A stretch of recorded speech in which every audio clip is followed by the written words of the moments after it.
पूरी social distancing के साथ छठ मनाने की दलील तो दी जा रही है, लेकिन ये दलील देने वालों को ये भी समझना चाहिए कि ये सारे स्कूल प्रॉपर कोरोना गाइडलाइन के साथ खुले हैं। और हमें छठ घाट पर जिस तरह की तैयारी दिख रही है, उस तैयारी और भीड़ से डरना चाहिए।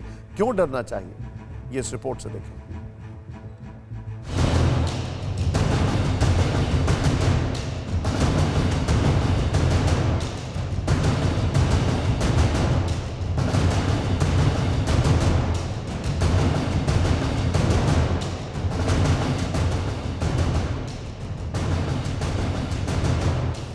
सदी की सबसे बड़ी महामारी के बीच एक और पर्व, एक और त्योहार, आस्था का महापर्व छठ। 4 दिन तक चलने वाले इस पर्व का आज दूसरा दिन था। बाजार सजे हुए हैं, लेकिन उनमें उमड़ रही भीड़ देखकर सवाल उठ रहा है कि क्या 20 और 21 तारीख को सूर्य को अर्घ देने के लिए भी ऐसी ही भीड़ उमड़ेगी? क्या सोशल डिस्टेंसिंग का मंत्र आस्था के नाम पर तोड़ा जाएगा और कोरोना बढ़ेगा? ये फिक्र सबसे ज्यादा दिल्ली की है। दिल्ली में 1 नवंबर से 18 नवंबर तक हर रोज औसतन 6000 से ज्यादा नए केस सामने आए हैं और इस दौरान यहां 1381 लोगों की मौत हुई है। मतलब नवंबर में अब तक हर दिन औसतन 77 मौतें हुई, जो देश के दूसरे राज्यों के मुकाबले सबसे ज्यादा है। और अगर छठ पूजा के दौरान भी लोगों ने लापरवाही बरती तो ये आंकड़े और भी भयावह हो सकते हैं। हालांकि दिल्ली सरकार ने सार्वजनिक छठ पूजा पर रोक लगा रखी है, लेकिन उसके बावजूद बाजारों में जिस तरह भीड़ उमड़ रही है वो चिंता बढ़ा रही है।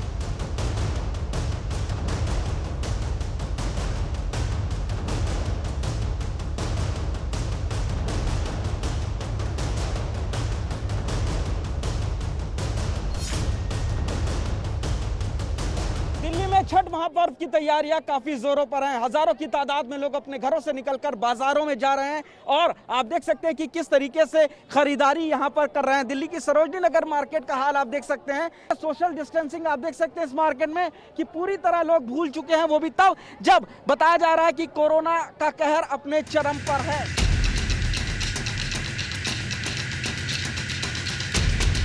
ये नजारा दिल्ली के सिर्फ एक मार्केट का नहीं है, करीब करीब दिल्ली के हर बाजार में ऐसा ही हाल है।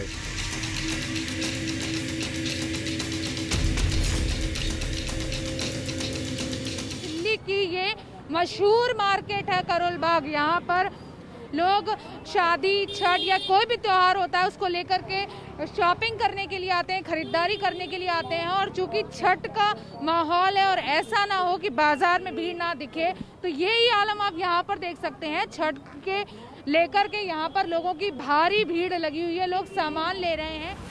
घाटों पर भीड़ रोकने के लिए सार्वजनिक छठ पूजा पर दिल्ली सरकार ने रोक तो लगा दी है, लेकिन छठ पूजा के दौरान बाजारों की ये भीड़ बहुत डरा रही है, क्योंकि दिल्ली में कोरोना लगातार मौत बांटने का नया रिकॉर्ड बना रहा है।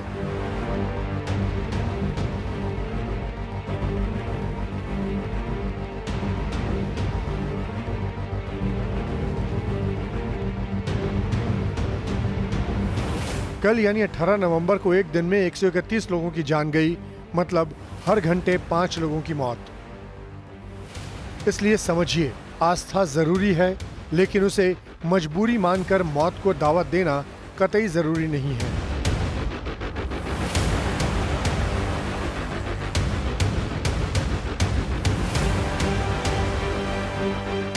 ये तस्वीरें पटना के गंगा घाट की हैं, जहां गंगा में डुबकी के लिए श्रद्धालुओं की भीड़ उमड़ी और इस भीड़ में कहीं भी न सोशल डिस्टेंसिंग दिखाई दे रही है, न चेहरों पर मास्क दिख रहा है और आस्था से भरी नजरों को कोरोना का खतरा भी नहीं दिख रहा।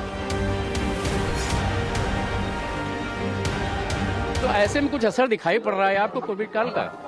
नहीं, हमको कुछ दिखाई नहीं पड़ रहा है, सब चीज ठीक है। जी। भगवान का पूजा करना है, काल खत्म हो जाएगा। कोरोना काल गंगा जी में पूजा करेंगे, अर्घ देंगे, सब भगवान पर खत्म करेंगे। इस तरह भगवान भरोसे बैठना और बेफिक्री पटना ही नहीं, पूरे बिहार पर बहुत भारी पड़ सकती है, क्योंकि बिहार का यह कोरोना ग्राफ बता रहा है कि भीड़ भाड़ से हालात बिगड़ सकते हैं। 4 दिन से लगातार केस बढ़ने शुरू हो गए हैं और अगर लापरवाही बरती गई तो छठ पूजा के बाद हालात बिगड़ने में देर नहीं लगेगी।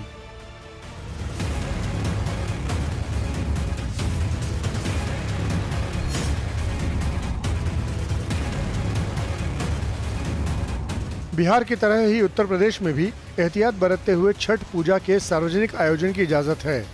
तैयारी जोर शोर से चल रही है और कल यहाँ भी आस्था का सैलाब उमड़ सकता है। इसलिए सरकार प्रशासन के साथ आपकी भी जिम्मेदारी है, हर एहतियात बरतें और हो सके तो घर पर ही छठ मनाएं और महापर्व छठ को कोरोना के खिलाफ जंग में कमजोर कड़ी न बनने दें।